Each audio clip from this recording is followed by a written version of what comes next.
स्वागत है आपका आज की हमारी इस वीडियो में। दोस्तों आज की इस वीडियो में हम कुछ नई अपडेट्स के बारे में बात करेंगे। आज की इस वीडियो में हम हमारे देश की नई long range land attack cruise missile के बारे में बात करेंगे, जो कि निर्भय मिसाइल का एक नया वेरिएंट होने वाला है। और इसके साथ ही हम कुछ नई अपडेट्स के बारे में भी बात करेंगे। तो चलिए आज की इस वीडियो को शुरू करते हैं। हमारी जो नई long range land attack cruise missile होने वाली है उसमें निर्भय क्रूज मिसाइल जैसी रेंज होगी और ब्रह्मोस मिसाइल जैसी स्पीड होगी। जी हाँ, इस मिसाइल में दोनों मिसाइल सिस्टम्स की कैपेबिलिटी को कंबाइन किया जा रहा है। हमारे देश के मिनिस्ट्री ऑफ डिफेंस ने long range land attack cruise missile के डेवलपमेंट को क्लियर कर दिया है। सबसे पहले इस मिसाइल को शिप लॉन्च्ड क्रूज मिसाइल के तौर पर बनाया जाएगा, जो कि इंडियन नेवी के लिए बनाई जाएगी। इसके बाद इस मिसाइल को एयरफोर्स के लिए भी बना दिया जाएगा और इसका आर्मी के लिए भी एक वेरिएंट बनाया जाएगा। इस मिसाइल की रेंज को 1000 किलोमीटर तक बताया जा रहा है, लेकिन कुछ सोर्सेस की माने तो इस मिसाइल की मैक्सिमम रेंज 1500 किलोमीटर तक होगी। इसमें निर्भय क्रूज मिसाइल जैसी ही रेंज होगी और इस मिसाइल की स्पीड ब्रह्मोस मिसाइल जैसी होगी, जो कि टर्मिनल फेज में होगी जब इस मिसाइल ने दुश्मन के ऊपर अटैक करना होगा। निर्भय क्रूज मिसाइल के स्टेटस के बारे में अभी पूरी तरह क्लैरिटी नहीं है। कुछ सोर्सेस कहती हैं कि ये प्रोग्राम अभी बंद कर दिया गया है, लेकिन अभी हम लाइव फिस्ट की माने तो उनका कहना है कि इस मिसाइल के अभी कुछ टेस्ट किए जाएंगे और इसे बाद में हमारी फोर्सेस में इंडक्ट कर लिया जाएगा। लेकिन जो निर्भय क्रूज मिसाइल में जो टेक्नोलॉजी इस्तेमाल की गई है, जैसे कि इसकी सीक्रेट टेक्नोलॉजी है और इसका बूस्टर प्रोपल्शन है, उसे long range land attack cruise missile program में भी इस्तेमाल किया जाएगा। इसमें निर्भय मिसाइल के लिए डेवलप किया जाने वाला small turbofan engine Manik engine भी इस्तेमाल किया जाएगा, जो कि नई मिसाइल के सेकंड स्टेज प्रोपल्शन में इस्तेमाल किया जाएगा। लेकिन इस नई मिसाइल में कुछ दूसरी टेक्नोलॉजीज भी इस्तेमाल की जाएंगी, जिससे यह निर्भय मिसाइल से अलग मिसाइल हो जाएगी। Long range land attack cruise missile अपने ज़्यादातर फ्लाइट को सबसोनिक स्पीड के ऊपर ही पूरा करेगी, लेकिन जब ये मिसाइल अपने टर्मिनल फेज को अप्रोच करेगी, यानी कि जब ये अपने टारगेट के करीब पहुंचेगी, तब ये अपनी स्पीड को बढ़ाकर सुपरसोनिक स्पीड पर चली जाएगी और टारगेट के ऊपर इतनी स्पीड के साथ अटैक करेगी कि टारगेट को इतना टाइम नहीं मिलेगा कि वो अपने डिफेंसिव सिस्टम्स को एक्टिवेट कर सके और इस मिसाइल को इंटरसेप्ट कर सके। Long range land attack cruise missile का जो बूस्टर होगा उसमें थ्रस्ट वेक्टरिंग कैपेबिलिटी भी होगी।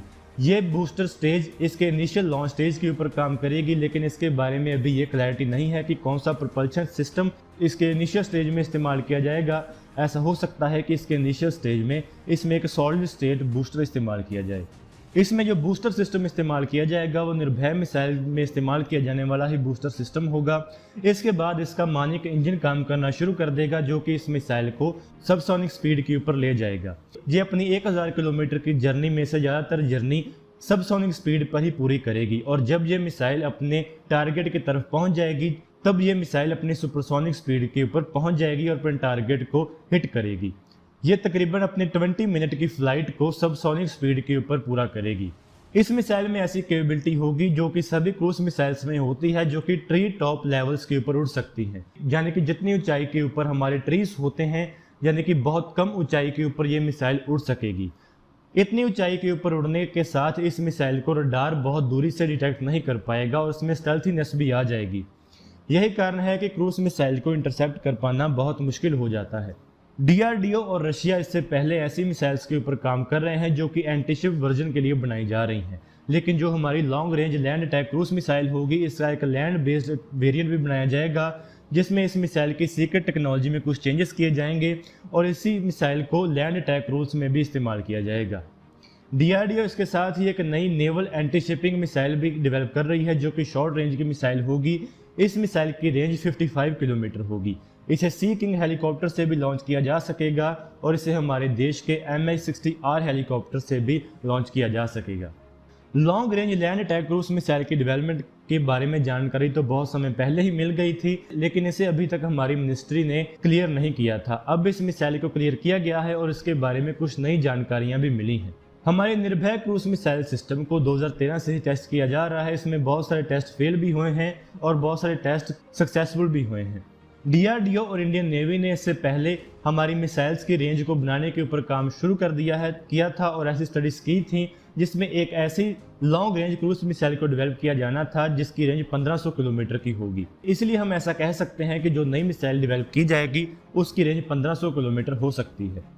इससे पहले DRDO ने बहुत सारी critical cruise missile technologies develop कर ली हैं, जिसे कि हमारी DRDO ने डेमोस्ट्रेट भी किया है और मैच्योर भी किया है, जिसमें एरोडायनेमिक कॉन्फ़िगरेशन शामिल है, vertical launch using solid booster शामिल है, थ्रस्ट राइडर कंट्रोल सिस्टम शामिल है, बूस्टर सेपरेशन शामिल है और इन फ्लाइट विंग डिप्लॉयमेंट शामिल है और फ्लाइट के दौरान ही इंजन को स्टार्ट करना भी शामिल है और long range way point navigation system भी शामिल है। DRDO द्वारा डेवलप किया गया सीकर भी अभी पूरी तरह तैयार है और ये डिप्लॉयमेंट के लिए भी तैयार है। जो निर्भय मिसाइल हमने पहले डेवलप की थी उसमें एक रशियन इंजन का इस्तेमाल किया जा रहा था, लेकिन अब हमारा मानिक इंजन भी तैयार हो चुका है, लेकिन अभी इस इंजन की टेस्टिंग नहीं की गई है क्योंकि हमारी गैस टरबाइन रिसर्च एस्टेब्लिशमेंट जो कि GTRE है उसमें इस मिसाइल के टेस्ट इंफ्रास्ट्रक्चर को बनाने में डिलेस हो रहे हैं, जिसके कारण इसकी टेस्टिंग में डिले हो रहा है। और जैसा कि अब हम जानते हैं कि हमारी लॉन्ग रेंज मिसाइल क्लियर हो चुकी है तो इसकी टेस्टिंग में भी तेज़ी आ जाएगी। हमारी long range land attack cruise missile में 3 स्टेज का पावर सिस्टम इस्तेमाल किया जाएगा, यानी कि 3 स्टेज propulsion सिस्टम इस्तेमाल किए जाएंगे। सबसे पहला propulsion सिस्टम होगा सॉलिड स्टेट propulsion सिस्टम जो कि इस मिसाइल को हवा में लेकर जाएगा। उसके बाद NPO Saturn 36MT या अगर हमारा मानिक टर्बोफैन इंजन डेवलप हो जाता है तो ये इंजन इस मिसाइल को सबसोनिक स्पीड के ऊपर ले जाएगा, जिस स्पीड के ऊपर ये मिसाइल अपने 1000 किलोमीटर के क्रूज फेज के ऊपर रहेगी। इसके बाद जब ये मिसाइल अपने टारगेट के करीब पहुंचेगी तो इसमें लगा एक रैमजेट इंजन काम करना शुरू कर देगा जो कि इस मिसाइल को सुपरसोनिक स्पीड के ऊपर ले जाएगा। रैमजेट इंजन वही इंजन है जो कि मीटियोर मिसाइल में भी इस्तेमाल किया जाता है। इस इंजन में इसकी तरफ आने वाली हवा को अंदर खींचा जाता है और उसे कंबशन चेंबर में फ्यूल के साथ बर्न किया जाता है, जिससे इतना थ्रस्ट पैदा होता है कि ये मिसाइल अपने सुपरसोनिक स्पीड के ऊपर चली जाएगी। तो चलिए ये तो हो गई हमारी long range land attack cruise missile के बारे में बात। इसके साथ ही दूसरी डेवलपमेंट्स भी हुई हैं जो कि हमारे देश को चाइना के खिलाफ और ज़्यादा मजबूत बना देंगी। डिफेंस मिनिस्ट्री ने 248 अस्त्रा मिसाइल की प्रोडक्शन को क्लियर कर दिया है। इसमें से 200 मिसाइल्स इंडियन एयरफोर्स के लिए बनाई जाएंगी और 48 मिसाइल्स नेवी के लिए बनाई जाएंगी। इंडियन नेवी को उनके MiG-29K फाइटर जेट्स के लिए 48 अस्त्रा मिसाइल्स मिलेंगी और तकरीबन 200 मिसाइल्स जो इंडियन एयरफोर्स को मिलनी है वो तकरीबन इंडियन एयरफोर्स के सभी फाइटर जेट्स के लिए है। लेकिन सबसे पहले इन मिसाइल्स को सुखोई 30 MKI और MiG-29 जैसे फ्रंट लाइन एयरक्राफ्ट में इंडक्ट किया जाएगा। उसके बाद धीरे धीरे इन मिसाइल्स को दूसरे एयरक्राफ्ट के साथ भी इंटीग्रेट कर दिया जाएगा। अस्त्रा हमारी एक beyond visual range air to air missile है जिससे कि फाइटर एयरक्राफ्ट के साथ इस्तेमाल किया जाता है। ये दुश्मन के एयरक्राफ्ट को 110 किलोमीटर दूर से ही एंगेज कर सकती है। इस मिसाइल में all weather day and night capability है और इसके साथ ही ये बहुत तरह की रिक्वायरमेंट्स को भी मीट करती है और इसके अलग अलग वेरिएंट्स बनाए जाएंगे। अस्त्रा मार्क 1 मिसाइल को सुखोई 30 MK एयरक्राफ्ट के साथ इंडक्ट किया जा चुका है। इस मिसाइल में लॉक ऑन बिफोर लॉन्च और lock on after launch capability भी है। इसके साथ ही हमारे डिफेंस मिनिस्ट्री ने तकरीबन 38,900 करोड़ की डील्स को क्लियर किया है, जिसमें फ्रंट लाइन फाइटर जेट्स खरीदे जाएंगे, मिसाइल सिस्टम्स और दूसरे प्लेटफॉर्म्स खरीदे जाएंगे। डिफेंस मिनिस्ट्री ने तकरीबन 21 MiG-29 फाइटर जेट्स और 12 सुखोई 30 MK एयरक्राफ्ट की डील को भी क्लियर किया है जो कि रशिया से खरीदे जाने हैं। और इसके साथ ही मिनिस्ट्री ने एक और सेपरेट प्रपोजल को भी अप्रूव किया है जिसमें 59 MiG-29 एयरक्राफ्ट को भी अपग्रेड किया जाएगा, लेकिन अभी इसके बारे में ये क्लियर नहीं है कि इसमें कौन सी अपग्रेड्स की जाएंगी। जब भी हमें इसके बारे में अपडेट्स मिलेंगी तो हम आपको इसके बारे में जानकारी दे देंगे। जो 21 MiG-29 एयरक्राफ्ट हम खरीदने वाले हैं वो सभी अपग्रेड्स के साथ ही आएंगे और जो MiG-29 एयरक्राफ्ट की हमारे पास पहले से फ्लीट मौजूद है उसे भी अपग्रेड किया जाएगा। हमारे पहले से मौजूद MiG-29 एयरक्राफ्ट को अपग्रेड करने की डील और नए 21 MiG-29 की डील 7,418 करोड़ की कीमत की होगी और जो नए 12 सुखोई 30 MK एयरक्राफ्ट खरीदे जाएंगे वो 10,730 करोड़ की कीमत पर आएंगे।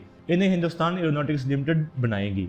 तो दोस्तों आज की इस वीडियो में इतना ही। अगर आपको ये वीडियो अच्छी लगे तो आप इसको जरूर लाइक और शेयर करें। Thanks for watching this video. जय हिंद, वंदे मातरम।